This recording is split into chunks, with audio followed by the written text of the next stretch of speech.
ይህንን መንገድ ይህንን ሰፈር በጣም ማቀው ከረጅም ጊዜ ጀምሮ ተጠቀመው ነበር። በእርግጥ ትራንስፖርት እንጂ በእግር ለመራመድ የሚፈቅድ አይነት ሁኔታ አልነበረም ከዚህ ቀድሞ ማለት ነው።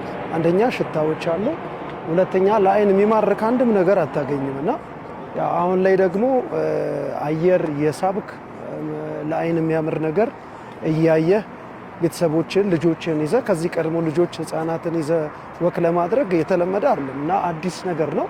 እንግዲህ ኢትዮጵያ ዘሆል አዲስ አበባን ዘሆል ያሳመረ ትልቅ የኮሪደር ልማት ነው። ጀርመን ጀምሮ እስከ ሃይሊ ጋርመንት እንዲሁም አጫሉ መስመር ይዘህ ስትሄድ ምንም በቃ የሚሰለች ነገር የለም። ሂዲድ ነው የሚለው ጉልበት ራሱ ቢደክመ ዝም ብለህ ሂዲድ ነው የሚለው እና አየሩ ደስ ይልሃል፣ የምታየው ነገር ደስ ይልሃል። ከልጆችም ጋር ወክ ስታረግ መጫወቻ ቦታዎችን ስታይ የመንገዱን ስፋት ስታይ ለእግረኛም ያለው ነገር በጣም ደስ የሚል ነገር ነውና እኔ ተመችቶኛል። ያው ወክ እያረኩ እያለን ያገኘኋችሁ አመራሮችን ቴንኪው ማለት እፈልጋለሁ። አዲስ ነገር አሳይታችሁኛል። ኢትዮጵያ ወደ ብርሃኗ እየመጣች ነው ብዬ አስባለሁ እና ዶክተር አብይም እንዲሁም የከንቲባችን ደግሞ ቴንኪው ማለት እንፈልጋለን ክብርትን እና ቀጥሉ፣ አብረናችሁ ነው።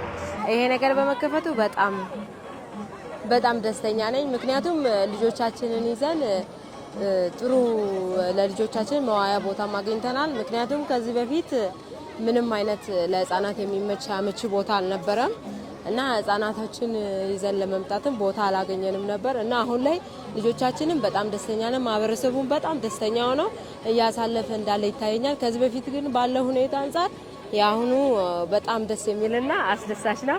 ይሄንን ስላደረጋችሁልን እናመሰግናለን። ቦታው በጣም ምርጥ ነው። መንግስታችን እናመሰግናለን። ያው እስካሁን የምንዝናናበት አካባቢ አልነበረም። እኛ ሰፈራ ነው የምንኖረው።